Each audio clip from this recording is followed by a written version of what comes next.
Women have been giving birth for centuries, so it's a pretty natural experience, right? Wrong. I'm Stephanie King, professional doula, childbirth educator, and the creator of the My Essential Birth course, the online childbirth education course that's helping women everywhere confidently achieve their best birth. Today's culture would have us think that birth should be treated like an illness or an emergency, and that most of us need other people telling us what's best for our bodies because we aren't the experts. So sit tight, because if you're tuning into this podcast, you'll probably start to believe in your body, your intuition, and find yourself empowered and confident to do what it takes to have the birth of your dreams. If you like listening to me take you through these weekly topics step by step, then you're going to love the My Essential Birth course. Make sure that you're subscribed to the podcast, and definitely head over to myessentialbirth.com for the free downloads mentioned right here in these episodes, and to join the birth course and community full of pregnant moms just like you. I have to add a disclaimer that I am not a medical professional and I cannot provide medical advice. All of the information expressed in this podcast are based off of personal, professional, and educational experiences and are my own opinions. Please work with a provider you trust for medical advice during your pregnancy and birth. Welcome back to the podcast, you guys. And this week's reviewer of the week is Hello TRB. And she says, change in doctor and change in mindset. Started listening during my first pregnancy and fell in love. Through the encouragement of this podcast, I switched my provider at 32 weeks. I doubted my feeling about the previous provider, and once I switched, it was like a breath of fresh air. Now pregnant with my second kiddo and have started again to listen to this amazing podcast. Well, thank you so much for your review. I'm glad that you're listening. I'm actually really excited that you and everyone else who's listening today gets to hear this particular birth story, because I think there's kind of a lot to unpack and a lot to learn. So I just can't wait to dive in and get started. So Cassidy, will you take a moment and introduce yourself? Tell me a little bit about you, about your family, how you got started and all the birthy kind of stuff, and we'll dive into your pregnancy. Yeah, of course. So my name's Cassidy. I have my husband and I, we've been married for about 6 years, and I have 2 daughters. My oldest, she is 2, and my youngest, I just had her in August. So we moved here we moved to Texas about 2.5 years ago from Utah, so that my husband could attend medical school. And we have 2 dogs as well. They're also girls, so my husband's really outnumbered here. But we just love to do anything outside. So hiking, camping, swimming, all the things. So that's usually where you can find us.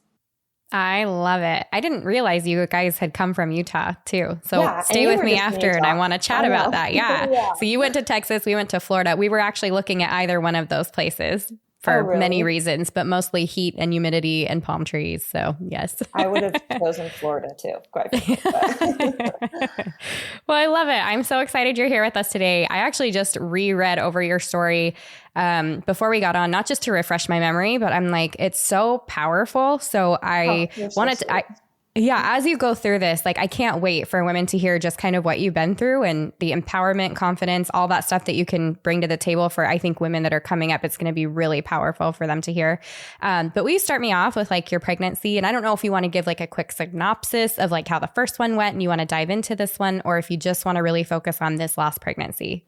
I'll give you just a quick synopsis of the first, because quite frankly, it wasn't like very exciting. So my both pregnancies I'm like so blessed because they've been pretty, uneventful.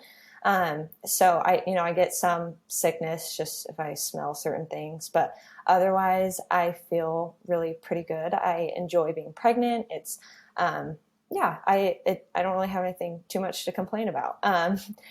And so both pregnancies were like that. And then with my first, the biggest thing was we moved when I was like 34 weeks pregnant. So finding a provider and everything like that was kind of tricky, but I knew I wanted to deliver with midwives. So I just did some research on some midwives in the area. Unfortunately, since I had considered a home birth, but since we didn't really know where we were going to be living, I went with midwives at a hospital. So honestly, I had a really good experience. My labor was pretty, I'm not going to say easy, but again, it went pretty smoothly. And so that was a blessing. And we don't find out the gender of our babies. And so just that like just added some more excitement during pregnancy and everything. And then of course in labor. So my husband, he was able to catch our daughter and announce that it was a girl, and which I thought it was a boy the whole time. So yeah, it was really fun with that one. That's awesome. Yeah. And then with my second, I ended up, because my husband is in medical school and I'm a stay-at-home mom, we just didn't, unfortunately, we couldn't figure it out like financially to do a home birth, because again, that was something I wanted to do. But so I ended up delivering with the same group of midwives at the hospital. So it's just a group, and it's kind of like where you, whoever's on call, that's who you end up delivering with. But I was lucky enough, both times I delivered with the same midwife, who's one of my favorites. So it really worked out well for me. But yeah, that's pretty neat. Yeah. So even with the quick move, you were with a really good provider that you were happy about. Yeah. And I like called them before, and I talked to the midwives on the phone. I interviewed them. I asked them some of like the questions that I had about like, induction and just protocols and things like that. And they seemed to align pretty well with the things that I wanted. And so I felt like it was going to be a good fit. Yeah, that's awesome. Okay, so help me get to this most recent pregnancy. And you said it sounds like pretty uneventful for you, except in this case, kind of towards the end, right? Yes. Yeah. So the big thing with my entire pregnancy, again, really pretty easy. But my husband, he is in the Air Force. And so the last 5 weeks of my pregnancy, he was going to be at officers training out of state. So not like totally ideal, but I went to 40 and 4 with my daughter, and so with my first daughter. And so I was pretty confident that I was going to go past 40 weeks. So I like started manifesting that from the beginning of my pregnancy. I'm like very big on like manifesting things. So I just told myself I was going to go past 40 weeks because he was getting home. I think it was like 39 and 8, something. It was really close to 40 weeks. So, yeah, I was manifesting that. So, up until he left, everything was pretty smooth. So I went in at 35 weeks, and I had tested negative for GBS. Nothing really, baby was in a good position. Everything was good. And then 2 weeks later, I went back for my 37-week appointment, and the midwife I was seeing for that appointment, she was the newest midwife to the group, and she had just finished midwifery school. So I'm just telling you that just to like understand her reaction a little bit. I like have a little bit more empathy and understanding of why she might have reacted the way she did. So at 37 weeks, I go in with this midwife, and she, she takes the measurements, and then she feels my belly, and she's like, okay, like, I think your baby's breech. And I was like, okay, that sounds good, and she was like, let me, cause like, I mean, yeah, anyway, I've just learned a lot from you. So she's like, let me go get the other midwife that's here doing appointments, and I'll have her double check. So I was like, okay, sounds good. So while she's gone getting the midwife, like all this is going through my head, and I'm like, okay, like not a big deal. I'm only 37 weeks. Like, and I had previously actually asked, a different midwife in the group. She was one of my favorite ones. I had asked Monica, I said, what do you do in the case of a breech baby? I'm seeing, like, I saw after that, like, God was kind of preparing me for this. So I'd asked Monica at a previous appointment, probably I was like only 20 weeks at that point, and what their protocol for a breech baby is. And she said, well, technically, we'll suggest you schedule a C-section, but she said at the end of the day, no one can force you into the operating room. And with that statement, that she became my favorite midwife.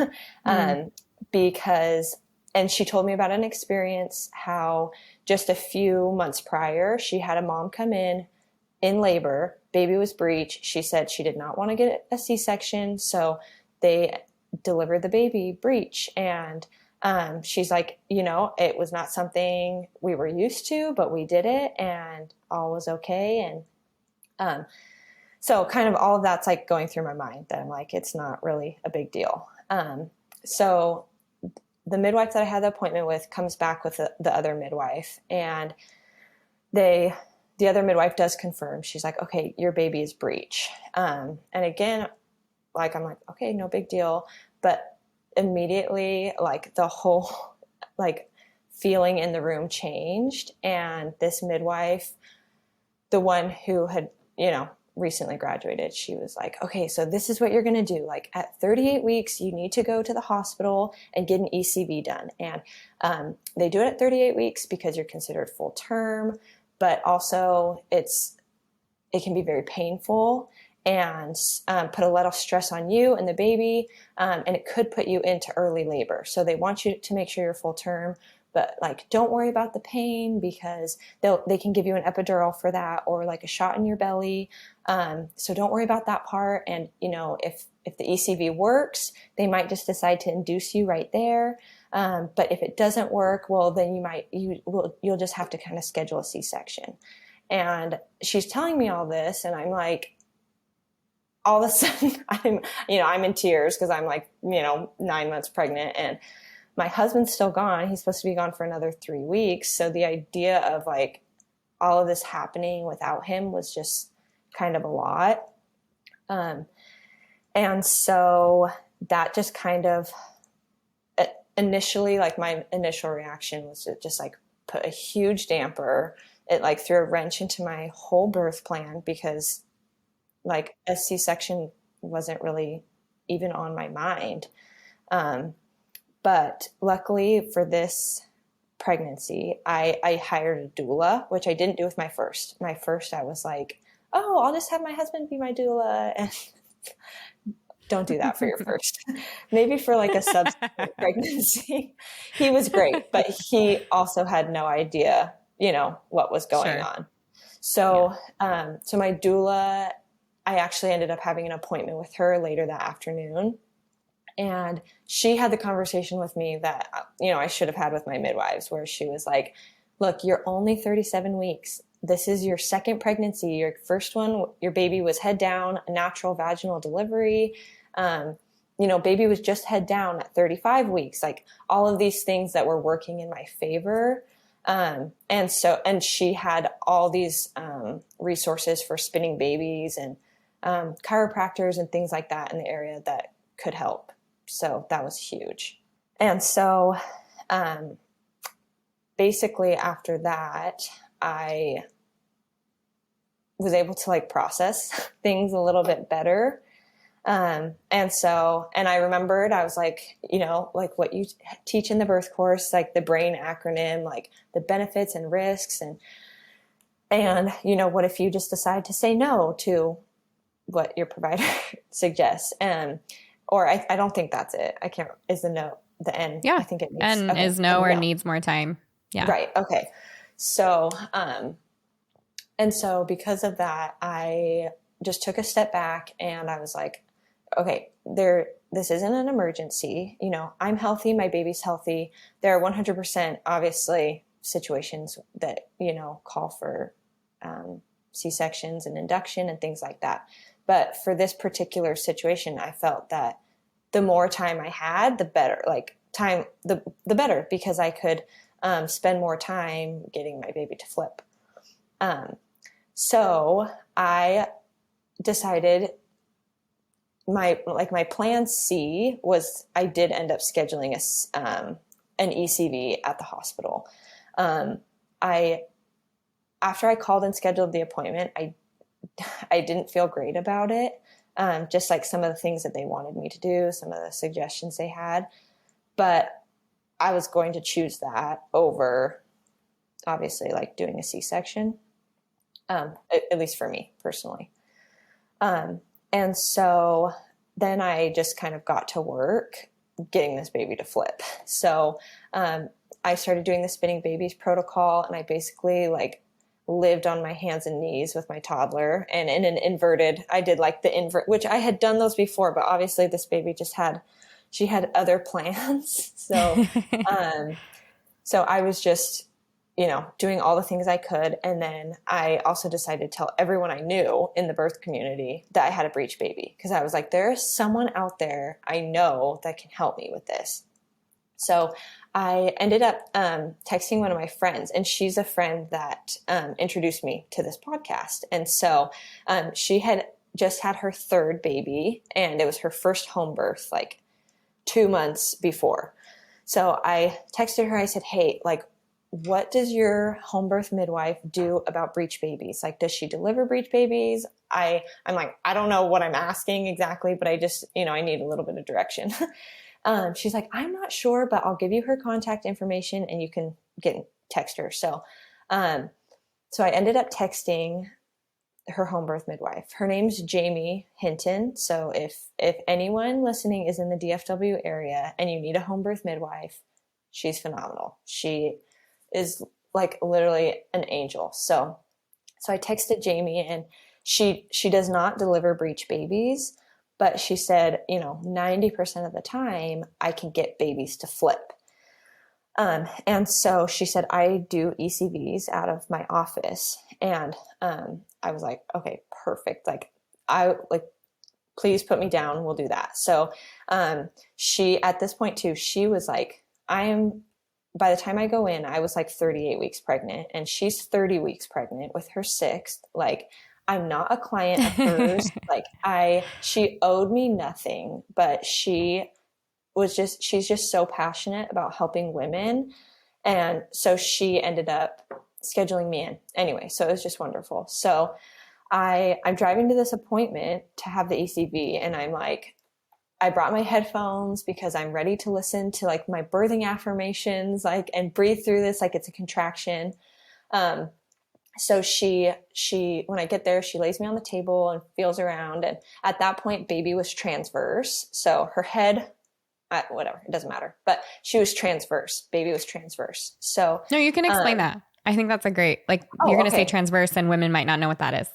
Okay. So transverse is basically when baby's laying sideways. So her head was over on my right side, and her feet or her bum was over on my left side. So like laying like this in my belly. Horizontally. Right. Yes. And the thing, the reason that can be an issue is if you go into labor like that and your baby's being they're never going to get out that way. So it can be an actual complication that can lead to a cesarean birth in the event that this happens during labor. But go ahead. Yes. Well, and I had remembered that you had said that, because I went back and listened to one of the podcast episodes too, where you lay out very clearly like reasons for a C-section. And transverse, a transverse baby was one of them. So yes, at this point she was transverse. And so Jamie took the heart rate and everything first to make sure, baby was like doing okay and whatnot. And literally, I kid you not, 3 minutes later, she has my baby head down. And by the end, I was literally, I was in tears, and just thinking about it makes me want to cry again, because I was so stressed for that entire week, just like so discouraged, thinking there was nothing I can do. Like, this is just out of my hands. And then here, this is Jamie just like flips my baby, no problem. And I was just like, it literally didn't even hurt. Like, I was in tears because I was so grateful. Like, it wasn't even uncomfortable. She just, again, she's an angel. So will you describe for people that are listening what an ECV was like for you? Because it's hard I just think like women picturing that are like, what does that mean? Or what were you doing? What was she doing? Yeah. So it stands for external cephalic version. So basically they want to turn baby head down. And I laid flat on my back, and she basically just kind of applied pressure to my belly. In a way, obviously, like, she knew what she this is not something, it looked really easy. And I was like, oh, I could do that. Obviously I couldn't, but, because she knew like what she was pressing on and everything like that. But basically it's just like manually turning the baby from the outside. And again, it kind of does sound painful. But I like forced myself to watch some YouTube videos of it because I was kind of nervous going in, and I was like, oh, that's it. Like it's not like this crazy involved procedure by any means. Yeah. And so were then, you like laying down on your back? Were you inclined? Like, how did she do I was that? flat on my back when she did it. Yeah. And she replied like some lotion or what did she do? Didn't actually apply any lotion. And I was thinking after, cause I'm like, the only thing was that like, it was a little bit, like friction kind of, I guess you could say. But I'm assuming if she would have applied lotion or like coconut oil or something like that, it probably would have made it a little harder to like grip and move. I don't know. But so she didn't use anything. So it wasn't like uncomfortable or painful or anything like that, but it was just maybe like I said, maybe a little bit more friction. So yeah, that's awesome. Yeah. So that was just like, it was just like a huge weight that lifted off my chest. And unfortunately it didn't last long because anyway, so I drove home literally within a few hours. I was like stepping outside and I was like, oh my gosh, you've got to be kidding me. Like I felt baby turn again back to transverse. And so I was like, oh my gosh, and so I texted Jamie right away and I was like, I'm pretty sure my baby just flipped back. And she's like, okay, like, just don't stress about it. Like I had an appointment coming up, like, I think like 2 days later with my midwife group. So I was like, I'll wait to confirm it with them in a few days. So I went to that appointment. At this point, this is like, I was a little over 38 weeks. And, they confirmed, they're like, yes, baby's back transverse. But it was kind of funny because they're like, wait, you had an ECV scheduled at the hospital, but then you canceled it. Like, what happened? And I was like, I went behind your back and I went to a home birth midwife.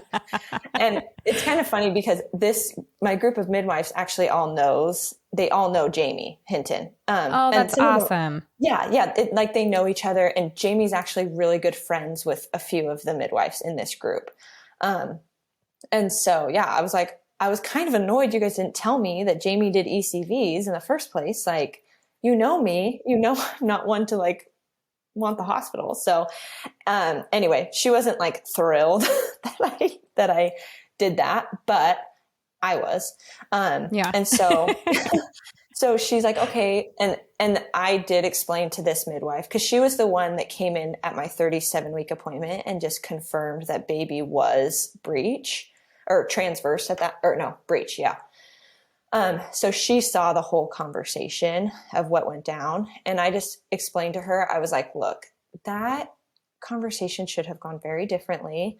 I understand that it might be a lot for you. Like it might be kind of initially like this scare that a breech baby, but like there were so many things you could have, like so many resources you could have given me, so much encouragement you could have given me. But instead I left feeling just like totally upset and out of control, and she was very respectful of that. And she's like, I totally understand. But she's like, at this point, you're 38 and a half weeks pregnant, your baby's transverse. Like we need to talk about, options. And just this whole time with like my baby being breech and everything, I was just like replaying in my head, the affirmations from the birth course, like were everything to me. So I just kept replaying in my head, like, I trust my baby and my body. And I was having a healthy pregnancy. I'm healthy myself. Like I knew that like my baby and my body knew what they were doing. And so she gave me some options about, she's like, you can go back in and do another ECV. She's like, do it at the hospital this time. And I was like, no, thanks. Yeah.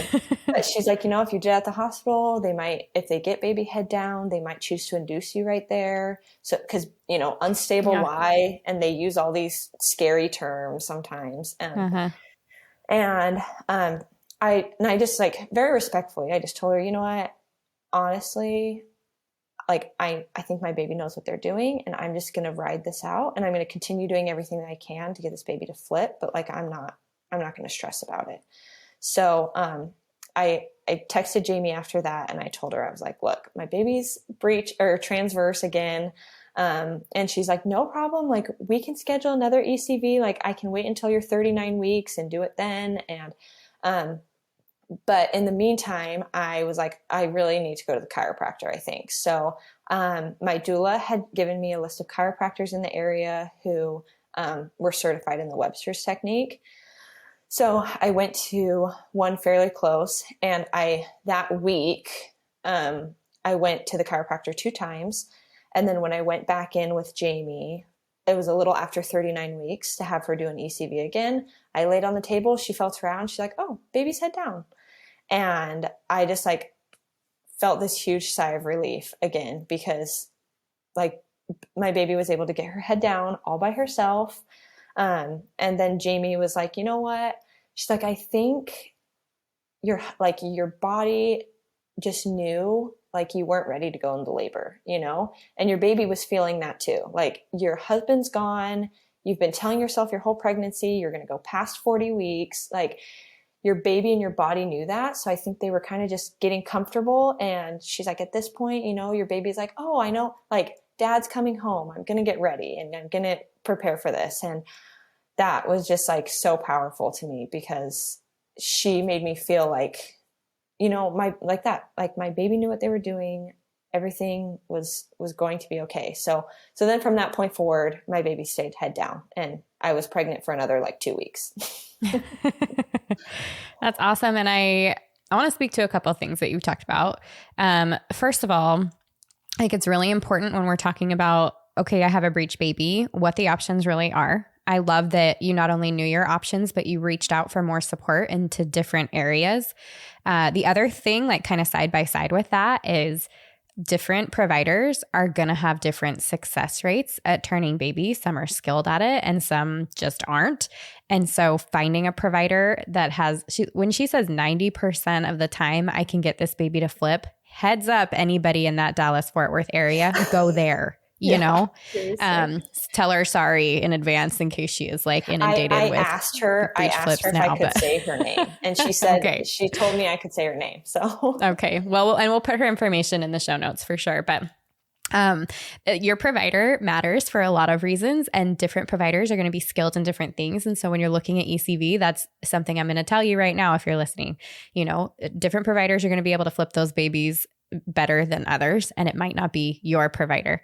So I love that. The other thing that you mentioned, and I love that midwife said it, and sometimes I think we kind of take this as like, I don't know, a wishy-washy, like hopeful thinking that our babies actually are very aware of what's happening, and that we are so connected, I think in a way that we can't even possibly imagine. There's no way to test that and study that and like, oh, that baby can tell that daddy's not here. And you know what I mean? But those things are real. And what we're feeling, our baby feels, and we are so connected in a way that I think is just so spiritual and close, and something that I think we can't even describe being here on this earth in this life. And that's really powerful. Another thing that you brought up was manifestation and positive affirmations. Those two things are huge, and especially when it comes to pregnancy and birth. And you just talking about that from the beginning, like the power of manifestation. That is something that has been studied. And I'll have to, if I think of the book, and I read most of it. If I think of the book, but I had heard her on another podcast, Dr. Tara Swart, I could be making that up, but I will look. She talks about like the science behind how manifestation works. And it's like how it works in your brain, but also how it attracts what you're looking for. Those things are really important. And positive affirmations, like this is something I'm saying all the time. I know you've heard it on the podcast. I know we talk about it in the birth course. Mm-hmm. it's real. Like it's Yeah. part of that manifesting. Like those positive affirmations start to become a part of you. So you were using all of those tools, which I absolutely love. And then on the other side of that, you've got that knowledge and education and the, you know, you just constant like birth talk in your head of like, I'm capable of doing this and I know what's best for my baby and I'm going to make these good decisions. All of that is so huge. This is like, as I said, as I was rereading your birth story, I'm like, yes, this is the story that moms need to hear. They need to hear it because it's real and it works. It's true. So thank you for sharing all of that. It was just really neat. I love that backstory of like all this like breech stuff and how the hospital handles it versus here, and how you handled that as a mom, because if you would have said some different things in that first visit, you could have had a baby without your husband there before they were ready, you know? So that matters. Right. Yeah. Actually, if you don't mind, before we get into the actual birth story, you've shared a lot of those things. I kind of reiterated some of them. What are some things that stand out to you that really helped you, those nitty gritty, even like daily things that helped you prepare during this pregnancy and birth, and for you and your husband, even though he was gone for those last couple of weeks? I'm sure he was a big part of this whole story. Yeah. Honestly, so with my first pregnancy, I spent a lot more time just like learning about birth because I had never done it. So I didn't know what it was going to be like and things like that. So I was kind of just like learning mostly like what birth is and what's going to happen with my body and everything like that. With my second, I feel like I spent a lot more time.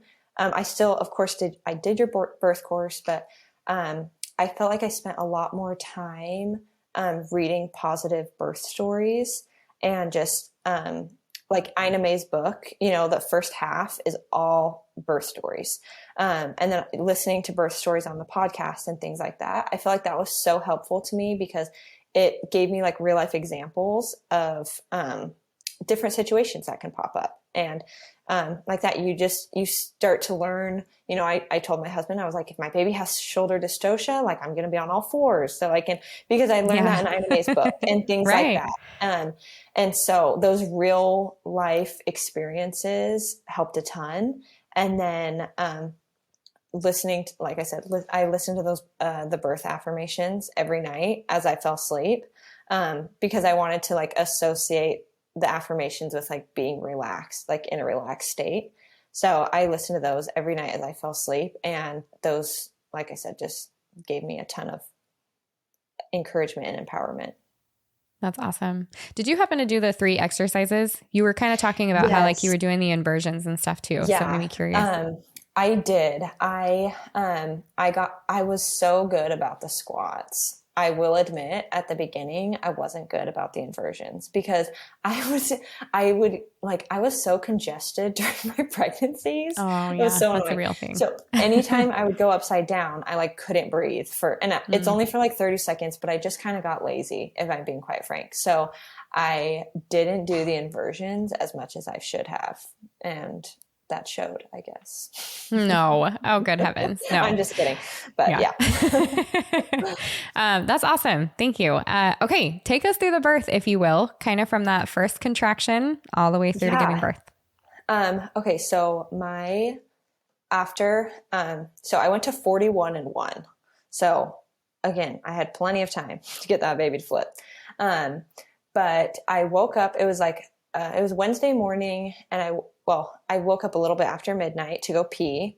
And then as I'm sitting on the toilet, very conveniently, my water broke and it was a pretty big gush. And so, you know, I used the TACO acronym. I took note of the time, the amount, and it was clear, it was odorless. So I was like, you know, no problem there. And I had like a few contractions, but they were like not very intense and they would come maybe every like, I don't know, 10 to 15 minutes. So by the time like 1 o'clock rolls around, I'm like, I'm just going back to bed because nothing's happening right now, at least that I could feel. So, at around like 6 a.m. I woke up and that's when I had like a strong contraction. I woke up to a strong contraction. So I'm like, okay, here it is. So everyone was still sleeping. So I grabbed the dogs. I went curb walking for like an hour and I didn't have another contraction. So I like used my breast pump. I was like, doing all the things, bouncing on my ball. I was like, I'm like, okay, I got to get these contractions going sooner or later. And by like, it was probably by like 9:30, I hadn't had another contraction. So I was like, okay, I am going to drink castor oil because, I knew that whether I liked it or not, I was delivering at a hospital. They were going to put me on a time clock. I had no issue, bending the truth about when my water broke, but still, like, I knew that, anyway. So I was like, okay, I'm going to drink castor oil because if it's anything like my first labor, this is probably going to be about 12 hours. So, I did that. Well, I did like the midwife's brew. I didn't just drink straight castor oil. But we'll put a link to the midwife's brew in the show notes as well. And I swear by that stuff because literally by 11 o'clock, I started having contractions. And so this is 11 hours after my water broke. So I was they were consistent, but they weren't very strong. So I was like, okay, like, it's happening. Here it comes, and I put my daughter down for a nap and around like a little afternoon. So I was going to try and get some sleep myself, but by like 12:30, I was having strong contractions. I'm like, okay, this is active labor. So I timed my contractions for like the next hour, and I was having my husband do counter pressures. I got in the bath for a little bit and he was like pouring water on my back and things like that. So for that first hour, my contractions were coming about every 3 to 4 minutes, lasting a minute. So they came like strong and fast. And so I called my doula at around 1:30 and I was like, okay, I think I'm ready for you to come to my house. Like, I need you. And later she's like, I didn't think you were you didn't sound like you were in active labor. And, but anyway, so she came and, or she started to come on her way. And then around 2 o'clock, I got out of the bath. And when I stood up, I had a contraction and I was like, oh my gosh, like that was very strong. And I'm pretty sure like I need to push. So, we waited like 15 minutes for my doula to get there. And then, my husband's like, well, can you wait? It was a mess because he's like, my mom's getting here from the airport in like 30 minutes. And I was like, I can't wait another 30 seconds. Like, so he quick dropped my daughter off, our daughter off at a friend's house. And then, my doula got in the car with us to drive to the hospital, which was super helpful, because she just like put pressure on my back the whole time. I was having a lot of back labor. And so she was just super helpful with that. So by the time we got to the hospital, we get up to the room, it was about 3 o'clock. And, my midwife, Katie, she checked, and baby, cause they wanted to make sure baby wasn't breech. But she checked and, baby was OP, which is sunny side up. So like when they come out of your vagina, their face would be facing the sky. That I think that's the way you put it. Yep. And so, which isn't like a bad thing. You can obviously still deliver like that. It's just not ideal. So, she had me lay flat on my back and bring my knees to my chest for one contraction. And she kind of had me push, so that, hoping baby would rotate. So I did that for one contraction and she did rotate. So she rotated OA, which is like what they want. So then, my husband, I had told him, I was like, my one thing, I was like, I am not going to deliver on my back. And so after I did that, my husband's like, she didn't want to be in this position. So, could you get her on her hands and knees? And so the second time around, he was a better doula, but that's awesome. So I got on my hands and knees, and I pushed for 30 minutes and and this time I said I wanted to catch the baby and I wanted to announce the gender. So at 3:30, her head came out. I reached down, I grabbed her and I brought her up to my chest and I got to announce that it was a girl. So that's so cool. It was awesome. So I was at the hospital for a total of 30 minutes before she was born. Goodness. Don't totally recommend. Thankfully you were close to the hospital. Wow. Yeah. Yeah. It was crazy. And I love the doula jumping in the car. I've been that doula. We need you guys. It was very helpful. It was very helpful. Oh, that's so neat. What a special story and quick labor. And that's awesome. Even the like being able to push in the position that you desired to push in like that. It's so cool. Yeah. And just you and your baby working together like, oh, let's try this. And then one contraction like that. And yes, baby turns, which I think is important for moms to hear too. Like babies do a lot of things during labor. A baby can go from a breech position to a head down position during labor. Or like you were talking about the ECV and want to, you know, maybe if they get the baby head down, then they'll want to induce right then. Well, yeah, but even if you get baby head down and induce, baby can flip again. So like it's just, they do all kinds of things in labor. And what a neat thing that your baby did all the right things. Yes, So I know. awesome. It's such a blessing. Yeah, that's awesome. Yeah. Okay. How did your postpartum go? I mean, I know you're in the thick of it right now. How was it kind of immediate postpartum for you and getting back home and everything? Was it pretty good? Did you have any tearing, if you're willing to share that? Like, what was it like for you? Yeah. So I did tear. I had, I want to say I had like a 2nd-degree tear. And the only reason why they said that was when she came out, her hand was up by her face. So they were like, if her hand was down, maybe you wouldn't have torn. But anyway, it wasn't that. It wasn't a big deal. But postpartum, honestly, was like, it's so weird because I actually love postpartum. Like, I just like, you know, having your baby like attached to you all the time because they're no longer technically attached to you, but like, and this time it was different, obviously, because I had a 2-year-old as well. So just navigating that. But she took to her little sister like amazing and is just this little mom. But my second time around, I did take it a lot easier. I feel like after my first, I was like, oh, I feel great. So I'm just going to like walk to the park the day after I gave labor. And I'm like, that was not smart, you know? And, so I definitely gave myself a lot more grace and just, I let other people do things for me, which I don't normally do. So it was a little out of my comfort zone, awesome. But I just relaxed and I spent a lot of time with my baby. I just like nursed constantly and I didn't pay any attention to schedules or time or anything like that.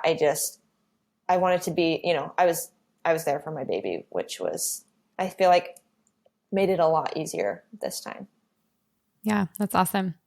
I love to end these episodes with, I would love to hear your favorite advice or like your biggest advice for moms and biggest advice for dads as well. Okay, so I'll start with dads because this one's just like a lot easier, shorter.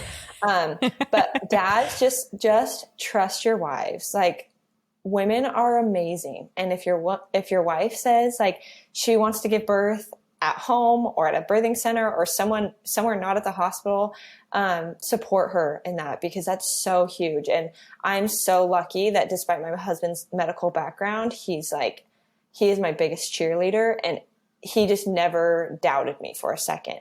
And so, just support your wives. And then my biggest advice for moms is, just be willing to advocate for yourself and don't just let birth happen to you. Because I feel like so often in our society, women are kind of just encouraged to, and expected, honestly, to just, when it comes to birth and labor, to just like throw your hands in the air and do everything your provider tells you to. And I'm not saying don't listen to your provider.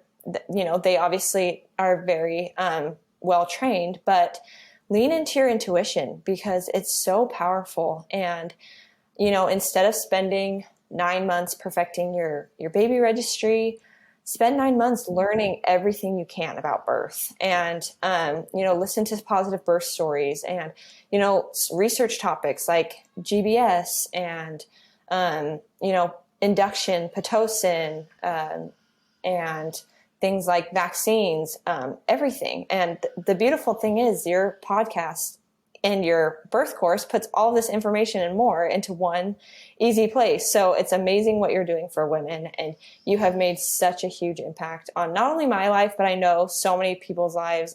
And I tell every friend, even if they don't plan on doing a natural birth or, don't think the same, I'm like, just listen to this podcast. It'll change your life.